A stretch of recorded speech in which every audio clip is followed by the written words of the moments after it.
उसके घर को कुर्की जब्ती कीजिए, आप उस पर एनएसए लगाइए, लेकिन याद रखिए कि हमारे नबी के शान में गुस्ताखी हम बर्दाश्त नहीं करेंगे।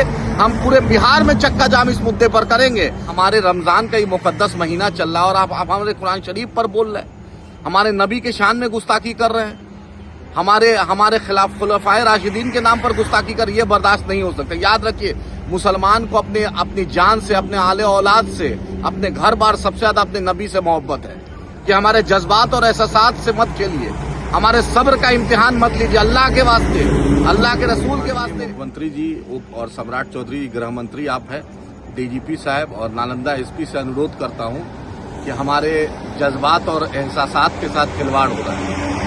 आप ही समझ लीजिए जिस तरीके से वो कश्यप ने बेहूदगी की है, जिस तरीके से घटिया शब्दों का इस्तेमाल किया, जब मुसलमानों का कोई रिश्ता नहीं है उस मामले में, न मुसलमान ने ऐसा कोई काम किया है, न मुसलमानों से कोई मामला होना चाहिए। आप ही बताइए, हमारे रमजान का ये मुकद्दस महीना चल रहा है और आप हमारे कुरान शरीफ पर बोल रहे हैं, हमारे नबी के शान में गुस्ताखी कर रहे हैं, हमारे खिलाफ खुलफाए राशिदीन के नाम पर गुस्ताखी कर, ये बर्दाश्त नहीं हो सकता। याद रखिए, मुसलमान को अपनी जान से, अपने आले औलाद से, अपने घर बार, सबसे ज्यादा अपने नबी से मोहब्बत है। किसी भी कीमत पर, सम्राट चौधरी जी आप होम मिनिस्टर है, किसी भी कीमत पर याद रखिए हम ये बर्दाश्त नहीं कर सकते हैं। मैं नालंदा पुलिस के एसपी साहब से, डीजीपी बिहार से, होम सेक्रेटरी साहब से आपसे मुद्दवाना गुजारिश कर रहा हूं कि हमारे जज्बात और एहसासात से मत खेलिए, हमारे सब्र का इम्तिहान मत लीजिए। अल्लाह के वास्ते, अल्लाह के रसूल के वास्ते। भारत संविधान से चलता है और संविधान को पालन करना आपका कर्तव्य है। जिस तरीके से उस हरामजादे ने जिस तरीके से बोला है, ये दिल के एक एक एहसास को मजरू करा रहा है। उसके घर को कुर्की जब्ती कीजिए, आप उस पर एनएसए लगाइए, लेकिन याद रखिए कि हमारे नबी के शान में गुस्ताखी हम बर्दाश्त नहीं करेंगे। हम पूरे बिहार में चक्का जाम इस मुद्दे पर करेंगे। हमारे कुरान मुकद्दस पर बोला जा रहा है, भारत का संविधान सभी धर्मों को आजादी देता है। हमारा कोई लेना देना नहीं है उससे, कोई लेना देना उससे नहीं था। हमने वहां के पुलिस के सीनियर जो पुलिस मुख्यालय में आला अधिकारी से मैंने बात की, उन्हें आश्वासन दिया। मैंने देखा कि हाँ, नालंदा पुलिस ने एफआईआर दर्ज किया, लेकिन एफआईआर से काम नहीं होगा सर। ये मामले को आपको हल करना पड़ेगा।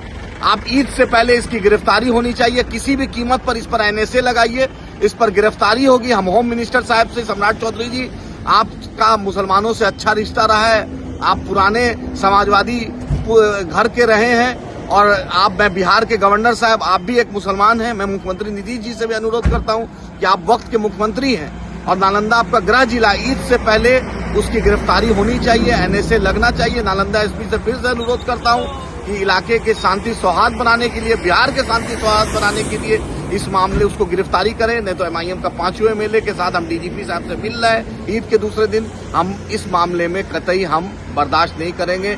हम ये समझ लीजिए, ये दिल को झंझोर रहा है। और मैं फिर से आपसे ये अपील कर रहा हूँ, गुजारिश कर रहा हूँ, इस मामले को जल्द से जल्द इसमें गिरफ्तारी कराइए और जल्द एनएसए लगवाइए, कुर्की करवाइए। जो आप पुलिस प्रशासन कर सकता है करे, लेकिन हमारे नबी के शान में गुस्ताखी, हमारे कुरान मुकद्दस पे कोई इस तरीके से बोलेगा, हम इस चीज को बर्दाश्त नहीं करेंगे। हम संवैधानिक अधिकार में हैं, लेकिन हमारे सब्र का दामन को तोड़ने मत दीजिए, हमारे दिल को मजरू होने मत दीजिए। बिहार को बचाइए, इन जैसे हरामुद्दहर से बिहार को बचाइए, जो बिहार के अमन शांति को बर्बाद करता है, उससे बचाइए। और फिर से नालंदा पुलिस और बिहार के डीजीपी साहब से अनुरोध है, गिरफ्तार करके ऐसा सजा दीजिए ताकि कोई दूसरा इस तरीके से हरामुद्दहर पैदा नहीं हो। उम्मीद है कि बिहार पुलिस इस पर संज्ञान लेके, होम मिनिस्टर इस पर संज्ञान लेके तुरंत कार्रवाई करेंगे और बिहार का अमन को बहाल करेंगे, बिहार की शांति को बहाल करेंगे।